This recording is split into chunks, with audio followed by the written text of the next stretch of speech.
Okay, so part 2 of the same day. I'm getting it on it wrong. Probably am. Okay, so this time I wanted to talk about Christopher. I wanted to talk about all the good, because this is kind of like a diary for me, I guess. Talking about, okay, this is really not working for me. It's kind of comfy. Anyway, this is kind of a journal for me of memories about Critter, because my memory's not so great anymore, and I want to have, I don't know if when I like lose it all the way, if this is gonna frustrate me. It might. Oh well, maybe like it'll help somebody at some juncture. But I do want to talk about my son, because I love him and I miss him, and I want to talk about like when he was first born. He was only 6 pounds 9 ounces. He was a teensy little thing, which is amazing. I thought he would have been bigger, because I was friggin' 70 pounds more than I am right now. Probably like 80 pounds more than I am now. I was a toad. I was like huge. And anyway, so he was 3 weeks early, and we had to put him in the little, he was, I don't know, something about he was yellow, and it was bad. And so we had to put him under the little billy ribbon lights. So Tony and I took him home.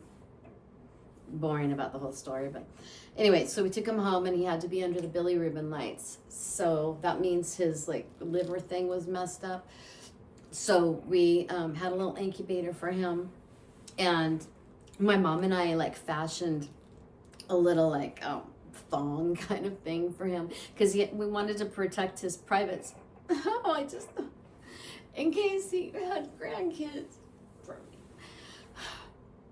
Anyway, so we did. We put a little like shit. This is really what hurt.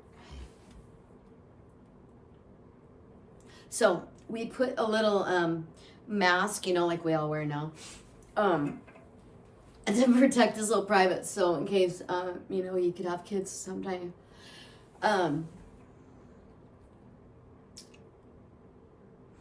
So anyway, he did fine. He got better, and he was such a friggin' beautiful child.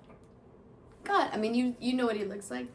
He is so like so friggin' lucky. I mean, that kid, seriously, everything about, I mean, his hair is beautiful. His body is built like his dad. He's like a colt, the muscles. I mean, he's just a beautiful, beautiful person. He's just beautiful. And he was like an absolute stinker since the day he came out.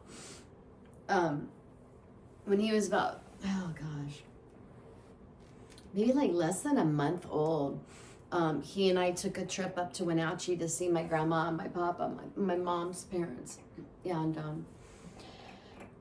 that was his first little trip, and that was way too early now that I think about it. But anyway, we went up to see my grandma and my papa, and it was like their 100th grandkid, so whatever. But I still think that was pretty special for them. And anyway, I remember that trip, and he just would not stop crying. Oh my gosh. We were staying in the basement, which is weird for those of us who live in California. What is a basement? But anyway, so he was in the basement, and I remember he just wouldn't stop crying, and I'm like going back and forth and trying to quit him to stop crying. I mean, stop. And the kid would just not stop crying.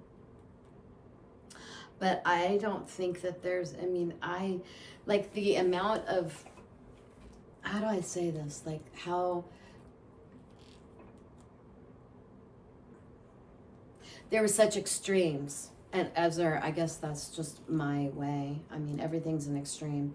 Like he was like to the 1,000th degree when it came to like beauty and personality and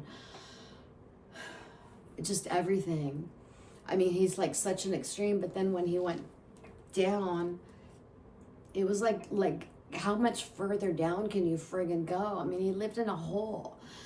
I mean, the kid dug a hole in the parking lot of the Wendy's drive-through. I mean, not the parking lot, the drive-through. Like, there was a hole. He actually dug a hole where he and Tiffany, his dog, lived. I mean, he had like this piece of cardboard that said his whole, like, it was when he was totally schizophrenic at this point, and so his whole little like cardboard sign said, you know, things about like if you find me, you know, please take care of Tiffany, and this is where my mom is, and this is where my dad is, and yeah, if you want to know hard, go try finding your kid in a hole. Fuck, I've got some stories, man. That's just a little something, but I don't want to like do the bad stuff, because I want to do the good stuff. There's so many good things. God, that kid. He has so many people that love him, and when you like love him, you love him all the way. Like, there's no way to like just love him a little bit. I mean, you love him with your all in your whole being, because that's how much he is. He's like, it's hard to say what. That's just how much life, and like how, oh my gosh, he was so like, I miss my son. Anyway, what I mostly wanted to do is like tell or show people that you can have a fun day. Isn't this fun? But it doesn't mean that it doesn't still friggin' hurt. It hurts, dang it. And I mean, it's like not even like describable hurt. It's like kind of like, you know, if you've been hit with shrapnel and then they sprinkle salt in it and set it on fire, and then I don't know what else they can do that's bad to it. But that's how every little like tiny cell and molecule feels. It's true. It's just, that's how it feels. It's just like everything like hurts. Like your soul hurts. You're like, your insides are like all like, they're all like hollow or shallow, but then they hurt. I don't even know how to say it. It's like everything is like open, but it hurts. God, it's so, I don't even know how to describe it. And whatever, I'm only doing this because it's raw. It sucks. That wasn't really a happy video. I'll do another one, but I'm not going to do it tonight. I can't do it tonight. Okay. And where's my stupid like clicker thing? Okay, that's it. Bye.